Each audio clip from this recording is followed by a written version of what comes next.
2015 was the worst year in the high-yield bond market since 2009. My guest today says high-yield bonds are now pricing in near recession levels in the U.S. So is this a big income opportunity? Greg Kocik, portfolio manager of the TD High Yield Bond Fund. Welcome, Greg.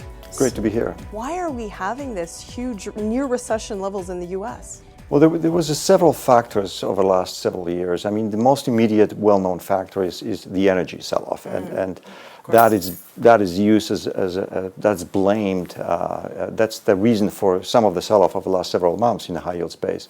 But if you put that in perspective, back in the summer of 2014, the energy sector was about 15% of the market, 15%, and it's now down to 10%. It's not really, those numbers are not large, so that alone does not really explain the entire sell-off in the market, although it was significant.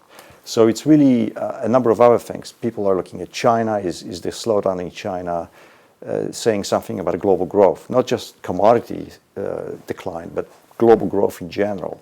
Is Europe, has Europe really solved all its problems? So there's a number of factors going on there, and the last one is Federal Reserve policy. I mean, we've had since taper tantrum back in 2013.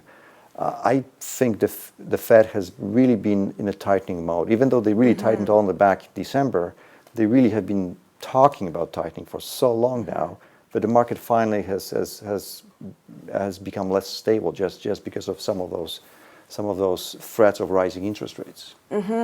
So do you think this will recover, obviously, from these levels? I do think that the fundamentals support a much lower credit spreads, and we have to get through some of the factors I've mentioned. Right. We need the Fed to clearly communicate its policy on the future interest rate increases, because right now I think they are somewhat confusing the market, and we need commodity prices to stabilize. I mean, frankly, it doesn't matter where they stabilize. They just need to stabilize somewhere. As long as they do, yes. And then the non-commodity sectors can get on with sort of their fundamentals. And I believe the fundamentals are supportive of much lower spreads.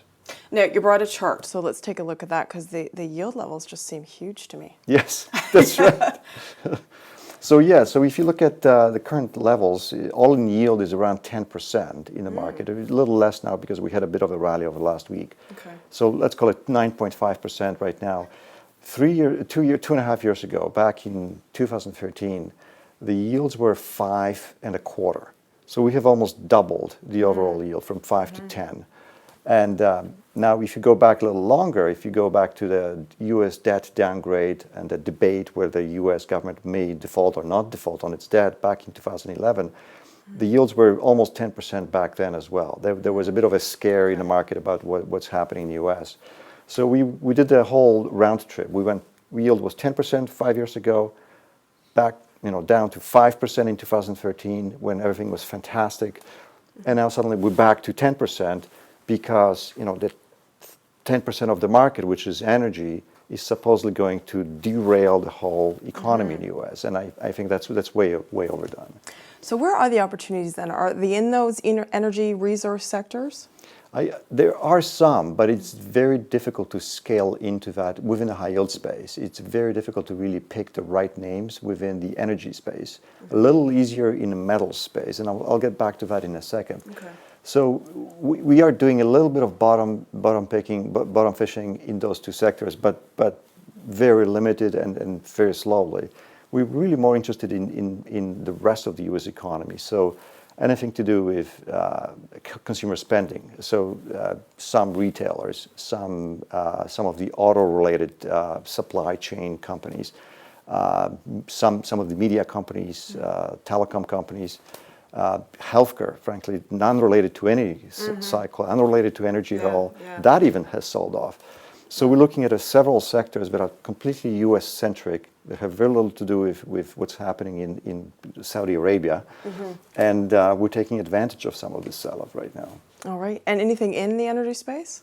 Well, the energy space, there's around 70 shale-focused companies in the U.S. So many of them are mid-size, focused on small regions. That's why I was saying it's relatively difficult to pinpoint who is the winner.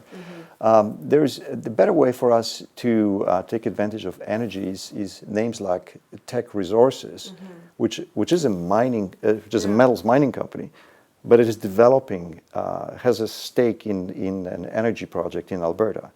So it's a indirect small exposure to energy through a company that is really generating cash flow through metals mining. So that would be one idea where Teck bonds have dropped. It's more driven by the concerns about the copper markets and zinc markets, coke and coal markets. The bonds have dropped from par to 60 cents on a dollar. Wow. Over the last 6 months, as the company was downgraded from investment grade to high yield. So it wasn't even in our space. We took a look at that, and usually when investment grade bond gets downgraded, it takes a long time for this bond to find its new home, so to speak, to find buyers who have the mandate to invest in something that is rated non-investment grade. So frankly, it took $40 of a price drop for these bonds to finally stabilize, and we started buying a little bit of that in the last few months. And what's another name? Well, outside of the resource space, one company we like in the U.S. it actually operates in Canada as well as SiriusXM, the satellite radio company. So this company has spent a few $1 billion 10 years ago on developing a satellite network and the whole infrastructure to provide fairly well differentiated, high quality radio content to mostly people in the cars, obviously. They no longer have to spend any capital expenditures because satellites are up there and the infrastructure is in place. The actual operating costs of this company are very, very low. So the company is generating very large free cash flow right now, close to $1 billion a year, and they can repay its entire debt load in probably 2.5 years if they want to. It's still not investment grade, and it's yielding about 5.5%. So do you need a high risk tolerance then to invest in the high yield space? You do have to have high risk tolerance, and you have to have a very well informed, diversified, well researched approach to this asset class. Just buying one or two high yield names, it really is not a good idea. You have to have a diversified portfolio around 70, 80 different issuers from the U.S., from a market like U.S., a very large market. It has been around for 30 years. So yes, you do need risk tolerance, but you have to do a lot of research, obviously, on these companies. So, all right, thank you very much, Greg. Thank you.